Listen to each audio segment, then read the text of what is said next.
You're listening to an Airwave Media Podcast.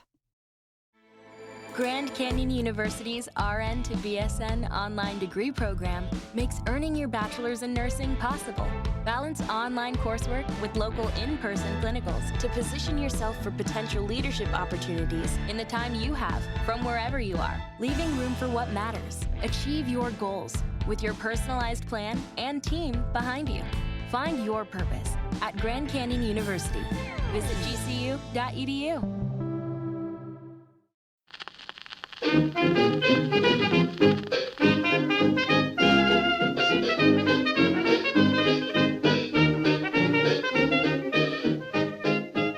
Hi everybody and welcome to Who Did What Now, the history podcast that's not your history class, with me your host Katie Charlwood, history harlot and reader of books. Welcome one and all to old friends and new. I don't know why I said that. That was fucking weird. Before we get into anything, of course, if you are new here and you have an issue with colourful language or information presented to you in a less than pleasant fashion, then you might want to exit stage left. Good, now that we've got that under control. As you can tell, my voice is a little gone and I want to apologise if I'm nasally or a little bit husky, unless you like this voice. Yeah. My jazz voice. Yeah, no, I just got back from Disneyland Paris. I took my two kids and their big sister with me, and we had a great time for the most part when my kids weren't whinging. They'd just never been anywhere before, so they didn't know what to expect, and so I think it was a lot for them. And I know that my kids were sick because, or they were at least getting to the point where they were under the weather. Because when I asked my girl if she wanted some macarons, yeah, I said it like that, or if she wanted chocolate covered strawberries on a stick. Kids love food on a stick. They do. She was just like, no, I'll have some juice, please. And I'm like, oh God. She wasn't eating cheese. My kid loves cheese. You give them cheese and ham and just like fruit. They love that stuff. You shove some fruit and some chocolate and shove it on a stick.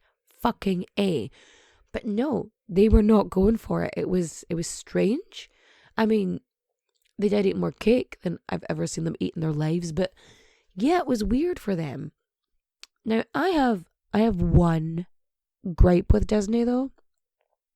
Disneyland Paris. I don't know what the other Disneys are like. I haven't been to them. I'm not rich. I saved and got help to get to this one. And yeah, my little girl beat us in every single game. Every single thing that involved aiming. She's going to be a sharpshooter. I mean, it's ridiculous. Her hand-eye coordination is too good. But yeah, Disneyland Paris had a distinct lack of Clarabelle the cow. Now, I don't know if you know who Clarabelle the cow is, but she's like vintage Disney. So she's in Who Framed Roger Rabbit. And currently you kind of see her in like Mickey Mouse's Clubhouse, Mickey and the Roadster Racers, and sometimes Minnie's Boutique. Now, Clarabelle, for some reason, kind of links up with Goofy, kind of because they're tall and lanky, I assume, because, you know, she's a cow and he's a dog. And even though Goofy is a dog, he also has a dog, because Pluto's a dog. I don't understand this situation. I feel like Disney needs to explain something to me regarding this one dog walking and this other dog being a dog. I'm sure there's a perfectly reasonable explanation for it, Disney. If someone wants to let me know what that is, that would be super. But yeah, absolutely massive lack of Clarabelle the cow. So I was picking up some Christmas decorations and I've got a vintage sort of Goofy, and I thought I had Donald, but I didn't manage to get Donald.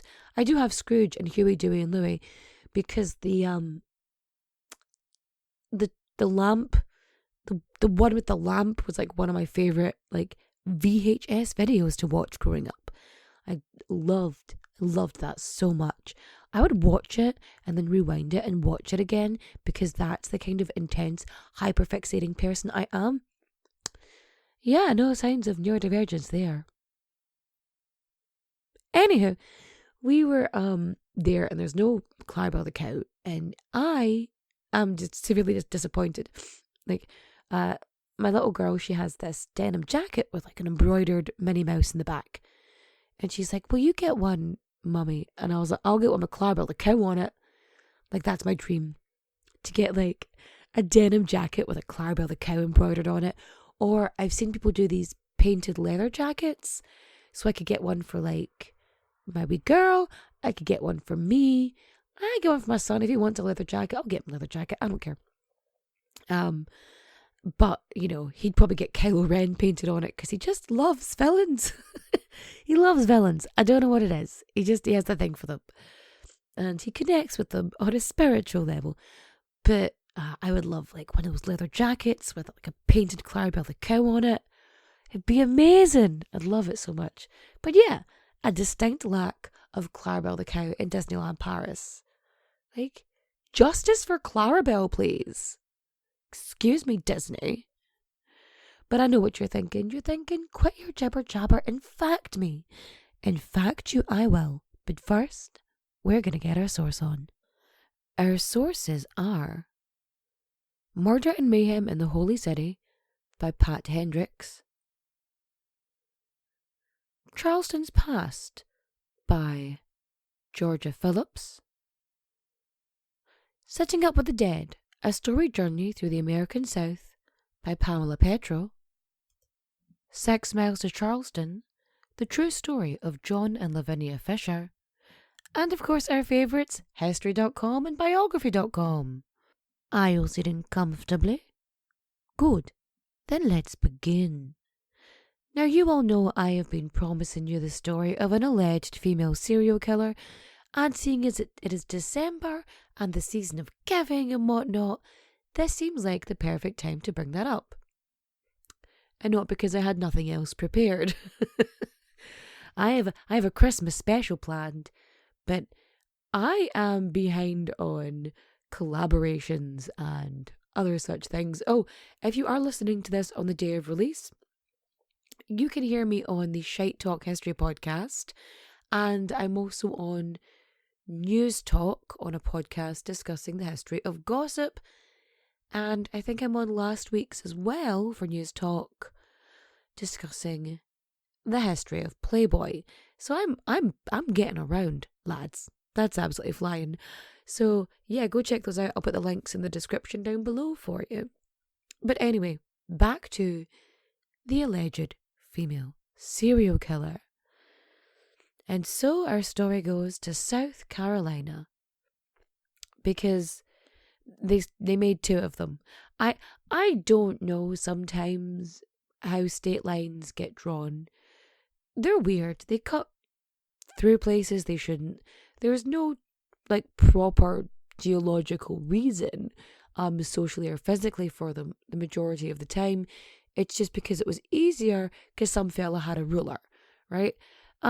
Who's he got? The cartographer. Shall he work this out to make this more, regionally and socially acceptable? Like, so we don't harm cultures and mess up land divides that have existed for, I don't know, millennia. No. Benjamin here has a ruler and an HB pencil. We're absolutely flying, fellas. No worries. Anyway, this story is not about geographical lines. It is about travel, I guess, kind of, and death. Lots of death. And this may shock you, gentle listener, but a woman who may be wrongly accused. Yeah, I know, we're shocked that this has happened again in history. So let me take you back to the early 1800s in Charleston, South Carolina. I say Charleston, it's actually 6 miles outside Charleston, which is important, because 6 miles out of Charleston, there is an inn of sorts. It is the 6 Mile Wayfarer's House. It is named the 6 Mile Wayfarer's House because, again, you're going to be very surprised at this information, it is 6 miles outside of Charleston, South Carolina. There is another sort of boarding house of sorts, a place for weary travellers to rest on their way to or from Charleston, the place where the dance is from. I don't even know if the dance is actually from Charleston or what happened there, but it's a good dance. I could learn any dance, I'd learn the Charleston if I had any physical capabilities whatsoever. I'm so uncoordinated, it is bordering on neglect. So we have this inn and another lodging house, another mile down the road, closer to Charleston, called the 5 Mile House. Very creative, I found the naming of things in the past sometimes. Very creative. However, it is with the 6 Mile Wayfarer's house that our story begins.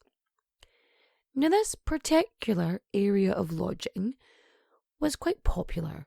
It was a decent place to stop outside Charleston.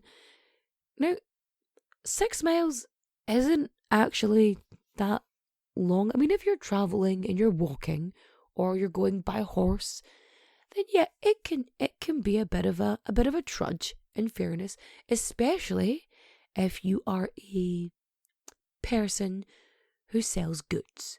Like, if you are a trader of any kind, yeah, and you're carting things with you, but don't have, I don't know, a wagon, a buggy, a horse and cart, whatever. If it's just you and your damn mule, or perhaps a camel, you don't know. They could have had camels in South Carolina if they wanted them. It's not the point.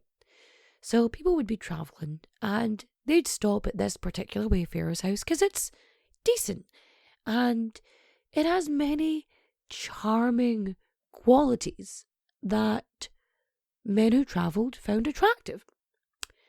The most endearing of these qualities, however, was one Mrs. Lavinia Fisher. And Lavinia, she is beautiful, she is charming, and she's, well, nefarious, some might say. Because here's the thing about the 6 Mile Wayfarer's house. People often checked in, but rarely checked out. Why did I say it like that? I don't know. That was very melodramatic. But yeah. So Lavinia, she would greet those weary travellers at the door, and she would bring them into her humble abode. She would be considerate and kind, and charm them, and get them to discuss things about themselves, to tell their stories, what they did, where they were going, who they were meeting, so on and so forth, almost as if she was casing them, figuring them out for whatever reason. The reason, of course, would be murder and theft. I mean, the theft was the aim of the game, but murder was just kind of a natural progression of the situation.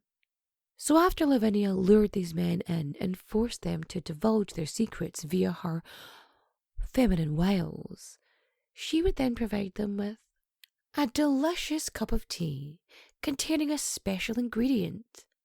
That ingredient, of course, was drugs. Yeah, she'd roofie them.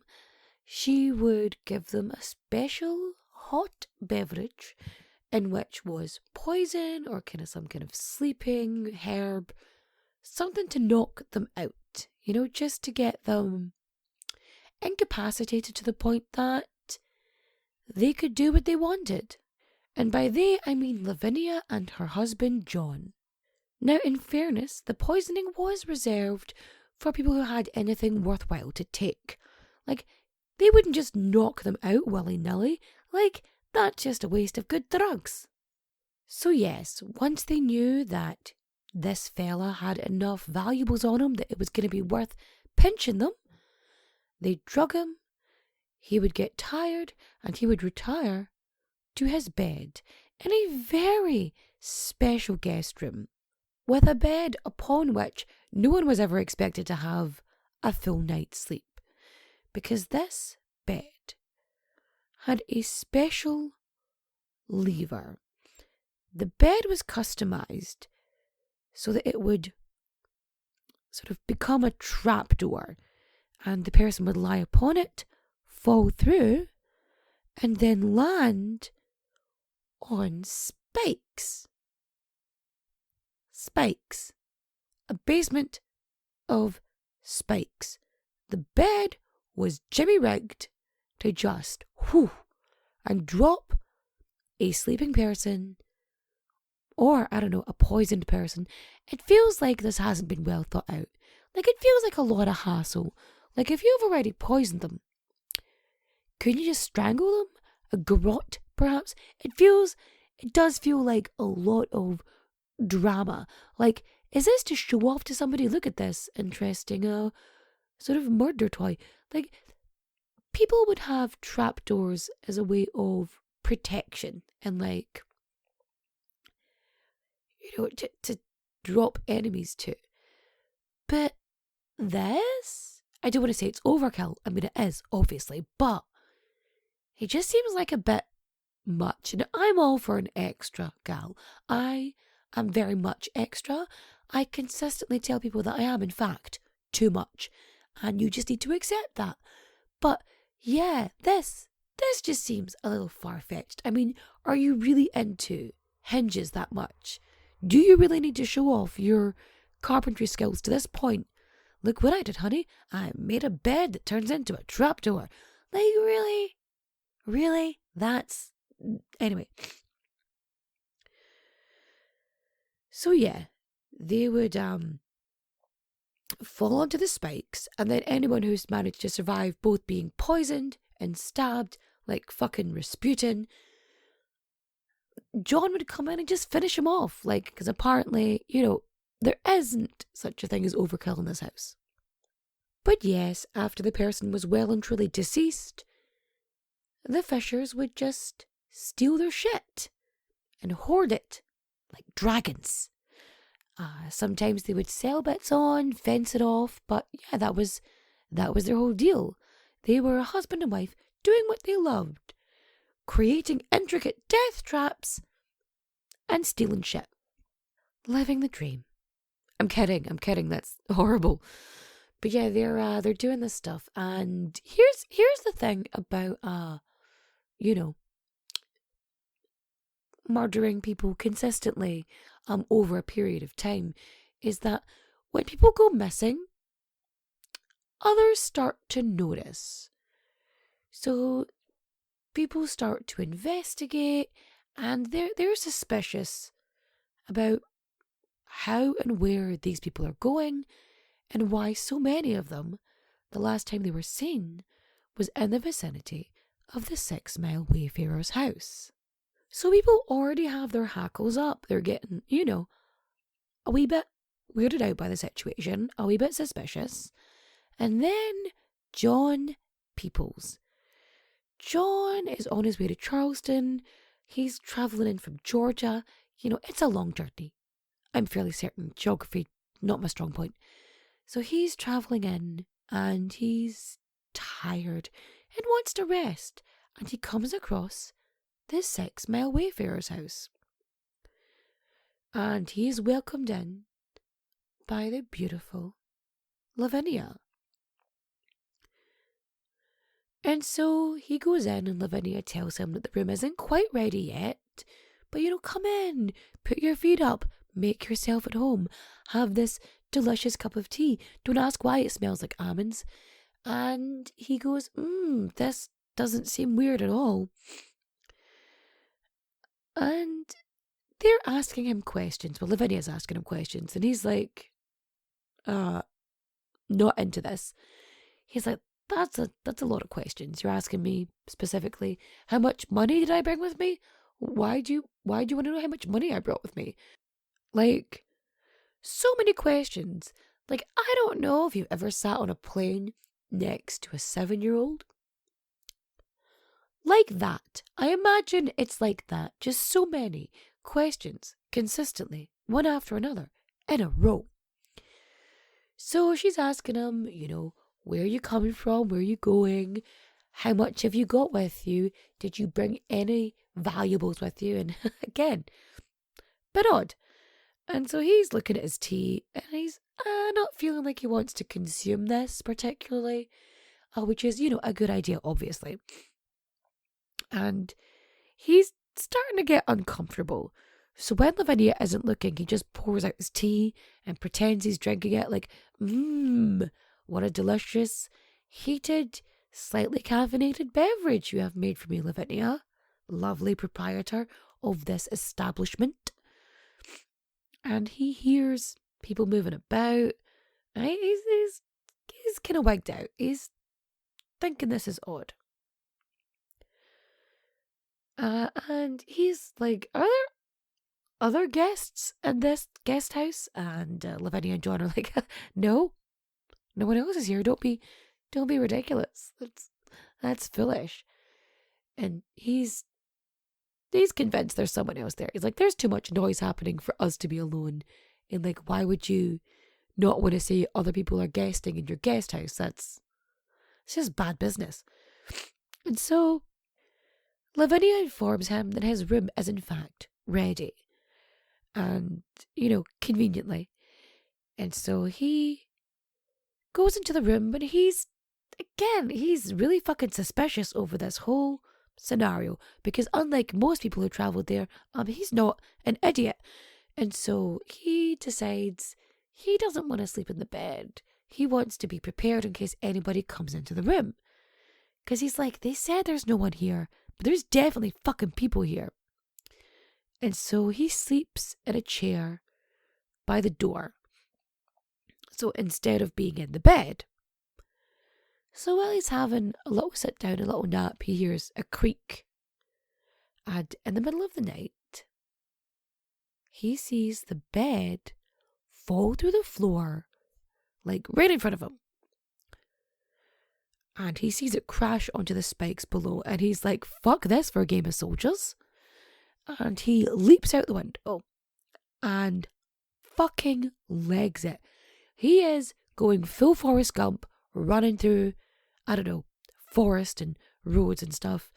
And he legs it to the authorities because he needs to get people there. He is not having it because that is fucking terrifying.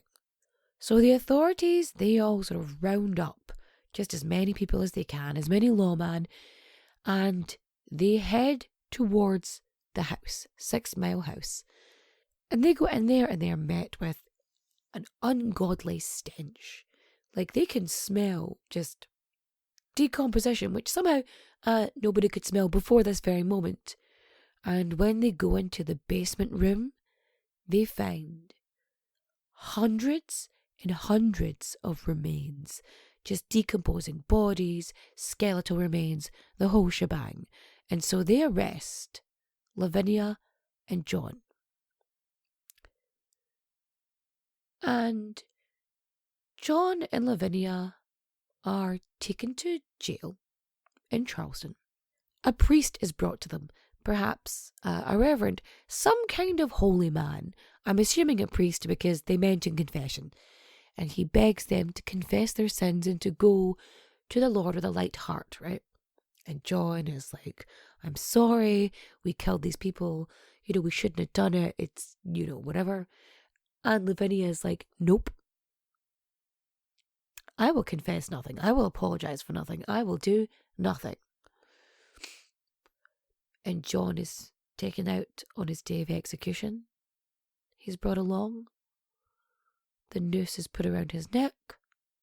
Short drop and a sudden stop. And Lavinia, she steps out and she's wearing a fucking wedding dress. And she is brought out to the gallows. And there she stands in front of a crowd. I mean, I told you she was extra, right? So there she is in front of this crowd who have gathered to just watch her die. And she screams to this gaggle of onlookers, if any of you have a message for the devil, tell me now, for I shall be seeing him shortly.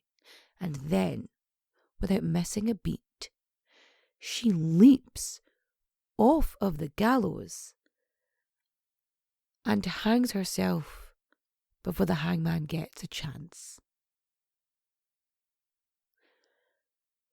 And that is the legend of Lavinia Fisher.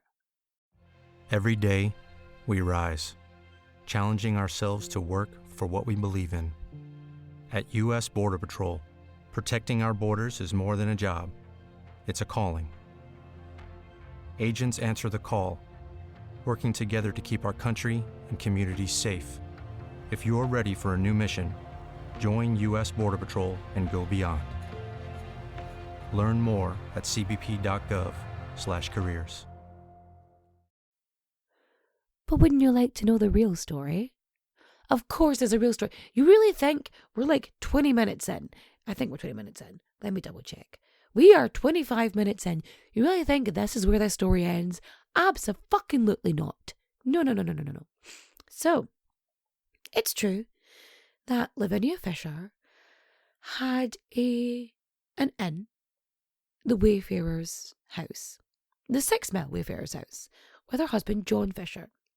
Now, the Fishers weren't exactly squeaky clean, law-abiding citizens. They were part of a group of highwaymen, or at least they housed highwaymen who would, rob some people on this, on the path, on the road, on the way to Charleston. And they would cheat at poker games in all of these inns in and around Charleston. Because the inns and the houses, they would host poker games because it brought people in. People would buy things, food and other beverages and whatnot. So this was kind of a thing that was, known but not known, like an open secret. And it was causing an issue because people didn't like to be cheated out their money. So 5 Mile House was known to host these sort of dodgy poker games, right? And 6 Mile House, obviously, nice and close to it. So whispers start getting around about these highwaymen and the stuff they're doing. And so this fucking vigilante group forms because they're like, we are sick of this shit. And what they do is they go to 5 Mile House and they burn it to the fucking ground. Like it's ash. So they burn it down. And after they burn it down, they head over to the 6 Mile Wayfarer's house. And they get there and they tell everyone that they've got to go. And, after witnessing 5 Mile House, turn to dust, incinerate in front of their eyes, they think, yeah, you know what, this is a perfectly reasonable thing. We will go. And so everybody, the Fishers, their buddies, they just get up and go. They leave. And the vigilante group, they leave this one fella, David Ross, to guard the 6 Mile Wayfarer's house to stop the Fishers from returning. Because, there's a man and a woman and some other men. And you're like, yeah, this is going to stop this one dude. So yeah, they're trying to guard it with this one fella. Not even 2, just 1. Again, feels like poor planning in this whole scenario. But I guess if you've got a vigilante gang, organisation is probably not the top of your to-do list. But anyway. The very next day, David Ross, he's on guard, and some fellas come over and start beating the shit out of him. And he sees Lavinia Fisher come towards him and he's like, it's the beautiful, lovely Lavinia. She's clearly going to help me. No. He says that she chokes him, hits him, and smashes his head through a window. Now, how she managed to do that if 2 other men were beating him up, I don't know. It, again, seems a bit odd for me. It just doesn't add up. But yeah, he's being beaten up by 3 people and still manages to escape. And so he legs it. And so the 6 mile Wayfarer's house is open for business, and the crooked highwayman and the Fishers, they're able to return. Because, they probably want their shit. You kicked them out of their house. Doesn't feel like the worst scenario to me. Because this isn't like a lawful force. This is a bunch of random people that just kicked them out of their house without any real evidence. Because see, at the time as well, there's this farmer who complains that his cow was stolen, and that the cow was stolen by this like big gang who cheated at cards and robbed you in the road. So yeah. But Ross has gone back to town, and he has told people of what is going on. He has contacted the sheriff, and shit's about to go down. So in February 1819, the sheriff basically collects a bunch of dudes because he doesn't have a proper police force of any kind. And so he gets, again, just a bunch of people. You could also call this a vigilante group. Apart from the fact that it's been led by, the sheriff, these people have not had proper training. Although I doubt the sheriff had either, but still. So this big fucking posse, they surround the 6 mile Wayfarer house, and they remove the Fishers and 4 other people from inside. They then set fire to the 6 mile house. They just burn it. And so as they burn it, they somehow find a bunch of stuff that they claim has been stolen. And they also found part of a cow in an outhouse. If you don't know what an outhouse is, it's like an outside toilet.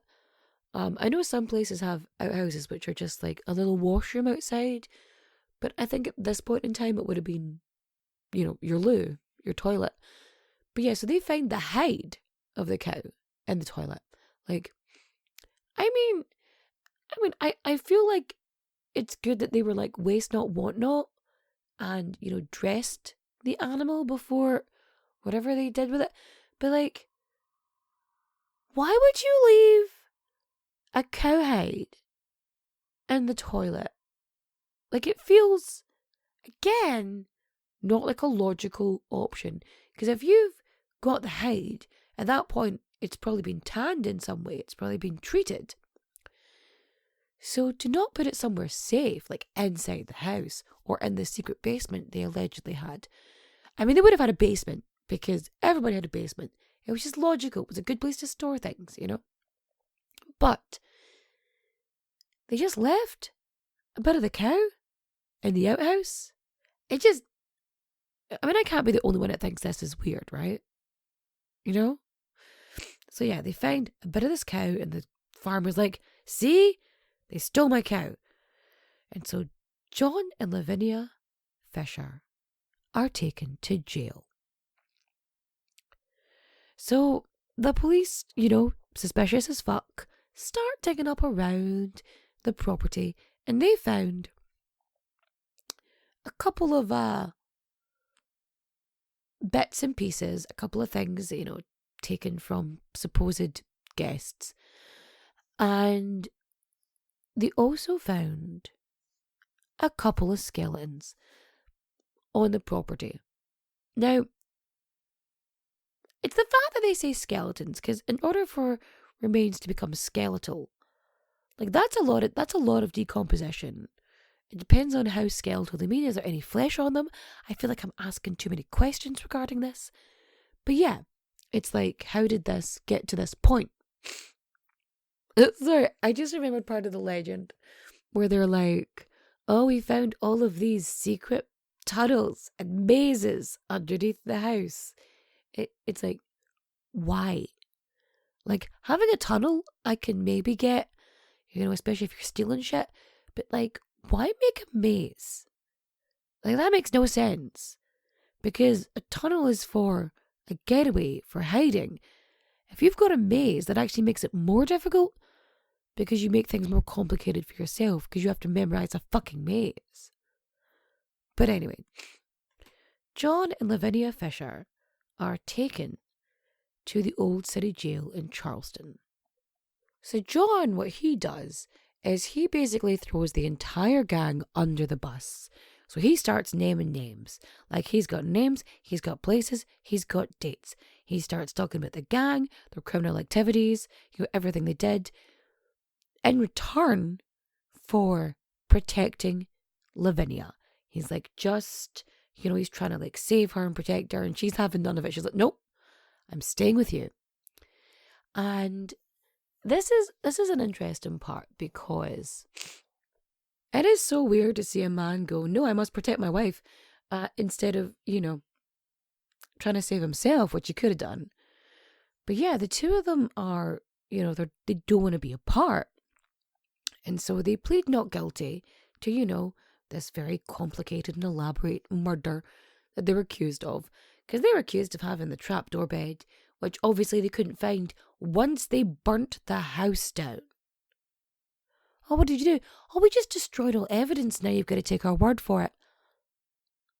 Right? And we've only got one lawmaker here? Yeah, just the sheriff. Okay.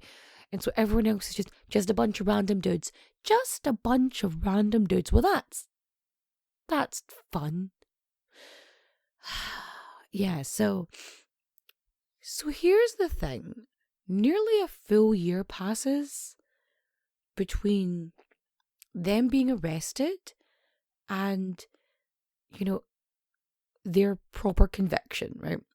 So they're in the old city jail, and they're actually really lucky. I say really lucky because, they're in jail, so that's not that lucky. But they're on this sort of second floor, so instead of being downstairs in the sort of icky bit of the jail, they're a little bit higher up. They're it's kind of cleaner, and John and Lavinia are allowed to be in the same room. Like, they stay in the same room together, which is nice, I guess, that they get to spend all this time together in this 4 foot by 6 foot space with a bucket in the corner to poo in. Yeah, it's romance, lads. Romance. Now, allegedly, Lavinia used, again, some of her womanly wiles to get some comforts to the room, some sheets, things to be comfortable to sleep on, just bits and pieces, just girly things, Now, there's stories that she was shagging guards and stuff just to make things more comfortable, but I feel like if she was doing that well, she would have used her wiles to fucking escape. Anyway. So there she is, and her and John, they're there for months, so it's like 7 months in, they've been here since February, and they're getting a bit antsy, and they're, at this point, planning their escape. So in September, they decide that they are going to try and escape the South Carolina jail.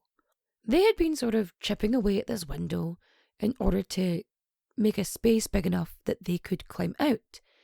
And they had been collecting their prison linens, weaving them together to form a rope so that they could then escape. And so they do this, or they try to. So John manages to make it out, but as he makes it to the ground, they're rope adjacent. They're rope-ish. It snaps, and Lavinia is stuck in jail. She can't get out. Like, there is no way for her to get out of this situation. So when it becomes clear that John has escaped, like, there is a manhunt. People are out looking for him.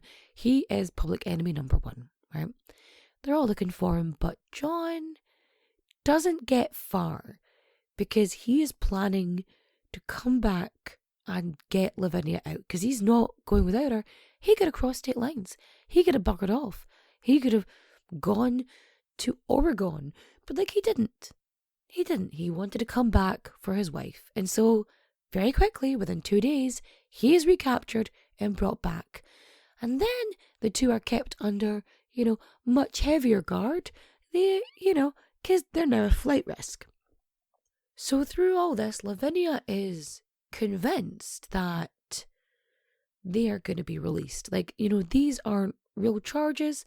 Because, like, the 2 bodies, or the 3 bodies, or whatever, they found on the property, like, it's a big enough property. There's no guarantee that these were specifically connected to the Fishers. They could have been connected to the gang. But when they go to trial, right, they are found guilty. The jury finds them guilty of highway robbery, which is a capital offence. You stole some stuff, so now we're going to hang you. I'm not saying the punishment doesn't fit the crime. No, that's exactly what I'm saying. That's exactly what I'm saying. The punishment does not fit the crime in this scenario. So Lavinia is convinced that they are going, to be, like, overturned.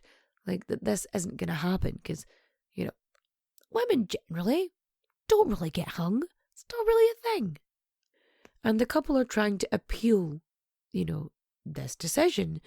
They're trying to get it turned around. But in February 1820, a whole year after they were first arrested, their appeal is rejected and they are both sentenced to death, with their execution being scheduled for later that very month. And so they are brought Reverend Richard Furman, and he's brought in to give them counsel, to, hear their last confession, if you will. And John is begging the priest to save his soul. He's gone full Christian. He's just like, do what you can to save me, to save my wife, like to save our souls, yada, yada, yada. But Lavinia, she's not talking to the priest. She is not interested because there's probably 500 fucking reasons why she doesn't want to bloody do it. She's waiting to die for something she may or may not have been involved in. Like, I've seen this labelled as cruel in many documents. It's like, Lavinia was cruel, she didn't speak to the priest. Yeah, maybe Lavinia was fucking upset. Have you considered that? Maybe she was dealing with trauma because she was going face to face with her own mortality for a crime she may not have committed. But yes, the Fishers were taken from the Charleston jail on the 18th of February 1820, and they were brought to the gallows behind the building, and they are dressed in white because, remember, during this time period, white would be the funeral shroud. It's what would cover a body, upon burial. So John Fisher, he is praying with the minister, and he is just leaning into, again, the whole God situation, and he gives the priest a letter to read out. And so the minister is reading this letter to the crowd of 2,000 people. So 2,000 people showed up to watch people die because, there was no shows on that day. And so he reads out the letter, and it basically says that John and Lavinia are innocent, and they ask for mercy for those who have done them wrong, during this whole process, because trumped up charges, stuff's against them, and, the usual shit. So after this, John begins to, beg the crowd. Like, he's asking them for forgiveness, and he's begging them to, not kill him and stuff. But of course, this does nothing. And John is hung. He is hanged till dead. Now, Lavinia, that is a different story. So she completely freaks out. She doesn't want to go, obviously, because why would you want to walk to your death? I get it. No, absolutely not. No, thank you. 0 out of 10. Would not recommend.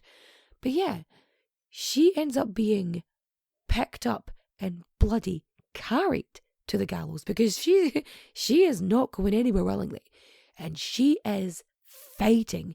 She's flailing her arms and screaming, and she is just going absolutely wild. And so she is being pulled up to the gallows, and she is shouting at just like the people of Charleston, especially people in those sort of higher classes. She blames all of them for creating this situation. She blames them for, causing this. Because like up until this point, Lavinia was convinced that this was going to get overturned, that people would do the right thing, that someone would save her. But she has just had to watch her husband die. Like, watch him be murdered in front of her. Like, that's her perspective. Like, that's what she's seen. And so, she is just causing an absolute commotion so that this isn't pleasant for anybody involved. And honestly, good for her. Like, yeah, that feels appropriate given, the information we have at hand. And so she's blaming all these people for forcing this kind of conviction on her. And like, it gets to the point where she's on the gallows and she's reaching out and her hands are out. And at this point, she's gone through all the fucking stages of grief, and she is begging the crowd to help her. Begging them. She's just saying how she's innocent. And she is so desperate in her last moments that she just reaches out for help that is not coming. And they manage to get the noose around her neck. Now, this is where I think the leaping comes from. The leaping part of it.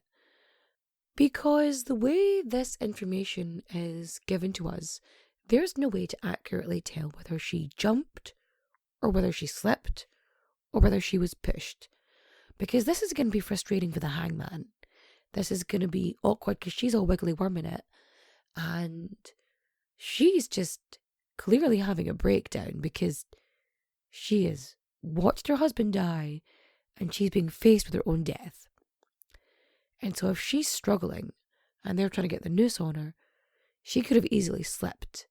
And that would have been just more horrific for them, Because it's somehow sadder if someone dies accidentally, especially when you're seeing her screaming and crying and sobbing and begging.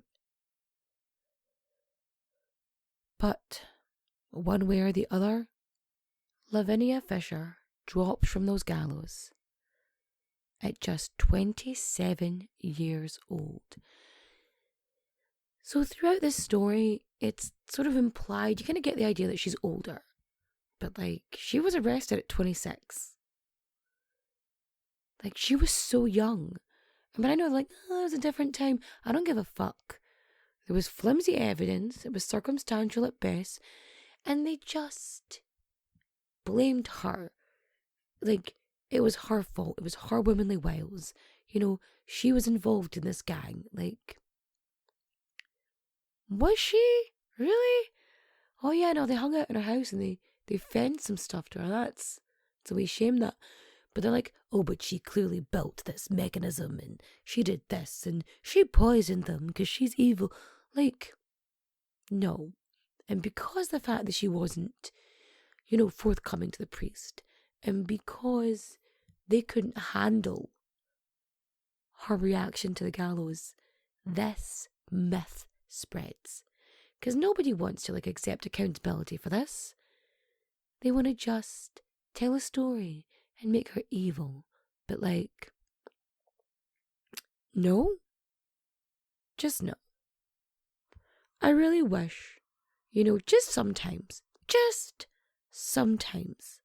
that women in history don't get completely fucked over by men. Not just in their lives, because obviously, but in the way that we tell their stories, that we talk about their lives, that we don't mash it into bullshit and destroy their reputations just because they live or act in a way that you are not completely happy with.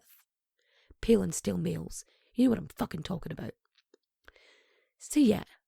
Anyway, she says aggressively, if you liked my retelling of the tale of Lavinia Fisher and hopefully giving her some of her, I don't know, fucking history back, then please rate and review 5 stars. I'm on Apple Podcasts, Spotify, Google Podcasts, all the places, just everywhere. I'm everywhere. Just do that. You can follow me on the socials. Yes, I just said the socials. I am on, I almost said history.com and biography.com, but I am not there. I am on whatever Twitter is known as now. I don't know, squiggle and a dot. I'm on that. I'm on Facebook. Basically, I'm on Instagram and TikTok. I'm everywhere. Come and say hi. It's fun. Also, recommendation time, I guess, is where we're at. And I'm going to recommend, oh, my heart is racing. Oh, I'm actually I'm quite ill right now. This is not good. Anyway, also, I have a tip jar on my PayPal. If you want to just, donate money for me to buy books and read things, that would be great. I can get books on Kindle for $150 and I don't have to buy physical books, which I want, but that's not the point. That would be great. So yeah, if you wanna do that, that would be nice. Also, recommendation time, because I can feel myself needing to lie down and relax. So yes, I'm gonna recommend for watching the Home Alone movies 1 and 2. Don't bother with me. Just no. Home Alone 1 and 2. It's a package deal. I'm sorry, you gotta. For listening, I'm going to recommend you listen to the Shite Talk History podcast. Have fun. I'm on it. I'm great. Probably not as funny as the 2 professional comedians. But yeah, I'm on that. And if you want to, you should go check them out. And for reading, I am going to tell you to go read a book called Bold, Brilliant and Bad. It's basically about Irish women in history who've been mislabeled, and it's fucking awesome. You should go read it. And with that, the room is spinning and I'm going to bid you adieu. Okay? Adios, au revoir, no, auf Wiedersehen, my friends. Bye-bye.